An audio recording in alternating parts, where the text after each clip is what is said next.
Online की इस class में सबका हृदय से स्वागत है, अभिनंदन है।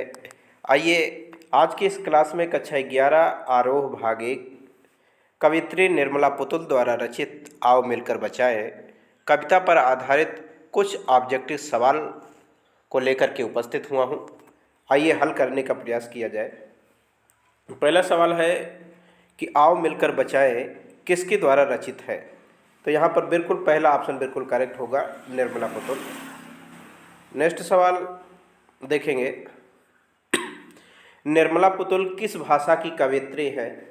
निर्मला पुतुल किस भाषा की कवयित्री है। तो संथाली भाषा, ध्यान देंगे। नेक्स्ट सवाल की ओर आगे बढ़ेंगे। अगला सवाल है, आओ मिलकर बचाएं कविता का हिंदी अनुवाद किसने किया था। तो यहाँ पर पहला ऑप्शन बिल्कुल सही है, अशोक सिंह। नेक्स्ट सवाल की ओर आगे बढ़ेंगे। चौथा नंबर सवाल है कि कवित्री अपनी बस्ती को किससे बचाना चाहती है। तो यहाँ पर पहला ऑप्शन बिल्कुल करेक्ट है, शहर की आबो हवा से। ठीक है, चलिए नेक्स्ट सवाल देखेंगे। अगला सवाल है, आबो हवा का क्या अर्थ है। तो आबो हवा का अर्थ है जलवायु। ठीक है, चलिए नेक्स्ट सवाल देखेंगे। यहाँ पर बस्तियों की नंगा होने का क्या तात्पर्य है। तो बस्तियों की नंगा होने का तात्पर्य है मर्यादाहीन होना। पहला ऑप्शन यहाँ पर बिल्कुल करेक्ट है। नेक्स्ट सवाल है कि शहर की आबो हवा का क्या अर्थ है। तो यहाँ पर तीसरा ऑप्शन बिल्कुल राइट है, नगर का वातावरण। क्वेश्चन नंबर 8 है, कवित्री अपने चेहरे पर क्या लाना चाहती है। तो कवित्री अपने चेहरे पर संथाल परगना की माटी का रंग लाना चाहती है। दूसरा ऑप्शन बिल्कुल राइट आंसर है। नेक्स्ट सवाल देखेंगे कि माटी का रंग मुहावरे का क्या अर्थ है। तो माटी का रंग मुहावरे का अर्थ है स्थानीय प्रभाव। पहला ऑप्शन बिल्कुल राइट है। नेक्स्ट देखेंगे, क्वेश्चन नंबर 10 है, परगना शब्द का क्या अर्थ है। तो परगना शब्द का अर्थ है एक क्षेत्र विशेष से। ठीक है, नेक्स्ट सवाल देखेंगे। सवाल नंबर 11, भाषा में कौन सा पन है। तो भाषा में झारखंडीपन। पहला ऑप्शन बिल्कुल यहाँ पर करेक्ट है। नेक्स्ट सवाल है, जुझारूपन जुझारूपन का क्या अर्थ है। तो जुझारूपन का क्या अर्थ है। तो इसमें सही ऑप्शन होगा दूसरा, संघर्ष की प्रवृत्ति। संघर्ष की प्रवृत्ति होना ही जुझारू का अर्थ है। नेक्स्ट सवाल देखेंगे। अगला सवाल है कि कवि ने जीवन की गर्माहट किसे कहा है। तो कवि ने जीवन की गर्माहट का तात्पर्य है जीवन के लिए नया उत्साह। तो यहाँ पर तीसरा ऑप्शन बिल्कुल राइट है।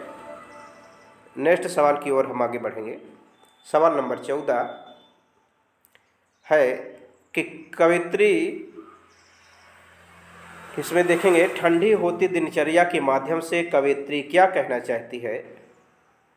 तो ठंडी होती दिनचर्या के माध्यम से कवित्री क्या कहना चाहती है। यहाँ पर तीसरा ऑप्शन बिल्कुल करेक्ट है, दैनिक जीवन में व्याप्त निराशा। ठीक है, नेक्स्ट सवाल देखेंगे। सवाल नंबर 15, धनुष की डोरी किसका प्रतीक है। तो धनुष की डोरी वीरता का प्रतीक है। नेक्स्ट सवाल, सवाल नंबर 16। सवाल नंबर 16 है कि मन का हरापन का क्या तात्पर्य है। तो मन का हरापन का तात्पर्य है मन की खुशियाँ। दूसरा ऑप्शन है यहाँ पर बिल्कुल करेक्ट है। नेक्स्ट सवाल, सवाल नंबर 17 देखेंगे, मिट्टी का क्या गुण है। तो मिट्टी का गुण है सौंधापन। तीसरा ऑप्शन यहाँ पर बिल्कुल करेक्ट है। चलिए नेक्स्ट सवाल, सवाल नंबर 18, नाचने के लिए कैसे आंगन की रक्षा की आवश्यकता है। किस प्रकार के आंगन की। तो खुले प्रकार के आंगन की आवश्यकता है। सवाल नंबर 19 देखेंगे, संथाल में खुले आंगनों का प्रयोग किसके लिए किया गया है। तो संथाल में खुले आंगनों का प्रयोग नाचने के लिए किया गया है। तो यहाँ पर आपका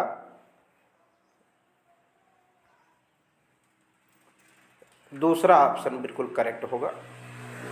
नेक्स्ट सवाल, सवाल नंबर 20, हंसने के लिए कवित्री क्या बचाना चाहती है। तो हंसने के लिए कवित्री थोड़ी सी खिलखिलाहट, यानी कि पहला ऑप्शन यहाँ पर बिल्कुल करेक्ट है। सवाल नंबर 21, रोने के लिए क्या चाहिए? रोने के लिए क्या चाहिए? तो रोने के लिए मुट्ठी भर एकांत चाहिए। अगला सवाल है, बूढ़ों के लिए क्या आवश्यक है? बूढ़ों के लिए क्या आवश्यक है? तो यहाँ पर कौन सा ऑप्शन सही होगा? पहाड़ों की शांति। बूढ़ों के लिए क्या आवश्यक है? पहाड़ों की शांति। चलिए नेक्स्ट सवाल देखेंगे। कवित्री मैदान को किस लिए सुरक्षित रखना चाहती है? कवित्री मैदानों के लिए किस प्रकार से सुरक्षित रखना चाहती है? तो बच्चों को खेलने के लिए। सवाल नंबर 24, कवित्री बूढ़ों के लिए क्या सुरक्षित रखना चाहती है? पहाड़ों की शांति। क्या रखना चाहती है? पहाड़ों की शांति। यहाँ पर तीसरा ऑप्शन बिल्कुल करेक्ट ऑप्शन है आपका। कौन सा ऑप्शन? तीसरा। चलिए नेक्स्ट सवाल देखेंगे। सवाल नंबर 25, कवित्री के अनुसार आज का दौर कैसा है? तो आज का दौर कवित्री के अनुसार अविश्वासपूर्ण भरा हुआ है, यानी कि दूसरा ऑप्शन बिल्कुल करेक्ट ऑप्शन होगा आपका। नेक्स्ट सवाल, सवाल नंबर 26, कवित्री ने अविश्वास भरा दौर किसे कहा है? तो कवित्री ने अविश्वास भरा दौर भौतिकवादी युग को कहा है। पहला ऑप्शन बिल्कुल राइट है। नेक्स्ट सवाल देखेंगे 27 नंबर, इस दौर में भी हमारे पास बचाने के लिए क्या बचा हुआ है? इस दौर में भी हमारे लिए क्या बचा है? तो बहुत कुछ बचा है। पहला ऑप्शन बिल्कुल करेक्ट होगा। सवाल नंबर 28, कवित्री के अनुसार इस दौर में भी हमारे पास बचाने के लिए क्या बचा है? थोड़ा सा उम्मीद, थोड़े से सपने, थोड़ा सा विश्वास, या उपरोक्त सभी। तो यहाँ पर उपरोक्त सभी।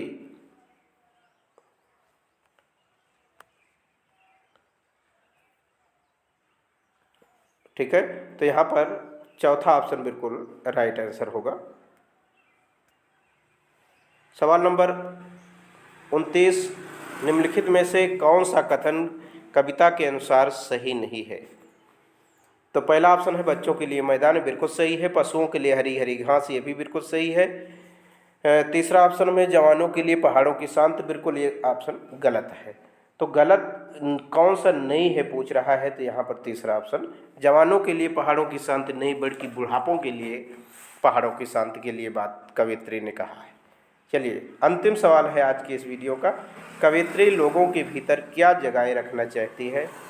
तो कवित्री लोगों के अंतर्गत आग की भावनाएं, ठीक है, यानी कि संघर्ष करने की शक्ति। यहाँ पर पहला ऑप्शन बिल्कुल करेक्ट ऑप्शन है। तो इस प्रकार से आज की इस क्लास में 30 क्वेश्चनों को शामिल किया गया था। मैं आशा करता हूँ आप सभी को अच्छे लगे होंगे। इसी के साथ आप सभी को ढेर सारी शुभकामनाएं, मंगल कामनाएं। बहुत बहुत धन्यवाद।